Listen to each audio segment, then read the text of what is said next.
Isaac and Abimelech. Now there was a famine in the land, beside the previous famine in Abraham's time. And Isaac went to Abimelech, king of the Philistines, in Gerar. The Lord appeared to Isaac and said, "Do not go down to Egypt, live in the land where I tell you to live. Stay in this land for a while, and I will be with you, and I will bless you. For to you and your descendants I will give all these lands, and I will confirm the oath I swore to your father Abraham. I will make your descendants as numerous as the stars in the sky, and I will give them all these lands.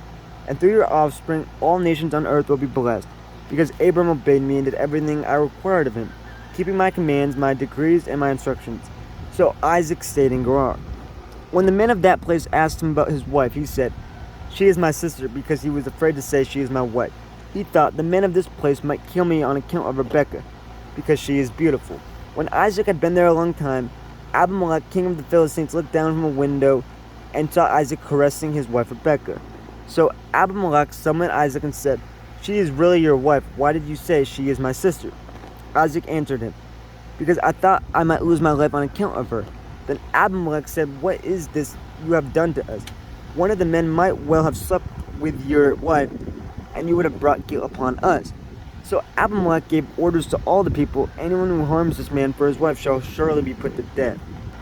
Isaac planted crops in that land, and the same year reaped 100-fold because the Lord blessed him.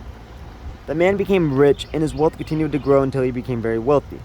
He had so many flocks and herds and servants that the Philistines envied him. So all the wells that his father's servants had dug in the time of his father Abraham, the Philistines stopped up filling them with earth. Then Abimelech said to Isaac, "Move away from us, you have become too powerful for us." So Isaac moved away from there and encamped in the valley of Gerar, where he settled.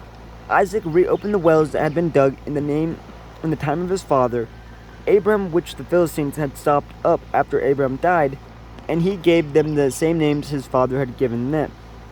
Isaac's servants dug in the valley and discovered a well of fresh water there. But the herders of Gerar quarreled with those of Isaac and said, "The water is ours." So he named the well Esek, because they disputed with him. Then they dug another well, but they quarreled over that one also. So he named it Sitah.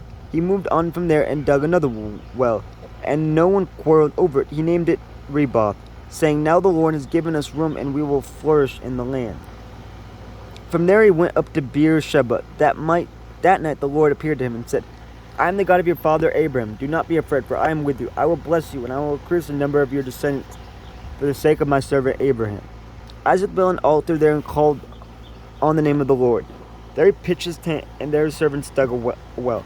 Meanwhile, Abimelech had come to him from Gerar with Ahaz, his personal advisor, and Pickle, the commander of his forces. Isaac asked him, Why have you come to me, since you were hostile to me and sent me away?" They answered, "We saw clearly that the Lord was with you, so we said there ought to be a sworn agreement between us and you. Let us make a treaty with you, that you would do us no harm, just as we did not harm you, but always treated you well and sent you away peacefully. And now you are blessed by the Lord." Isaac then made a feast for them, and they ate and drank. Early the next morning the men swore an oath to each other. Then Isaac sent them on their way, and they went away peacefully. That day Isaac's servants came and told him about the well they had dug. They said, "We found water." He called it Sheba, and to this day the name of the town has been called Beersheba. Jacob takes Esau's blessing.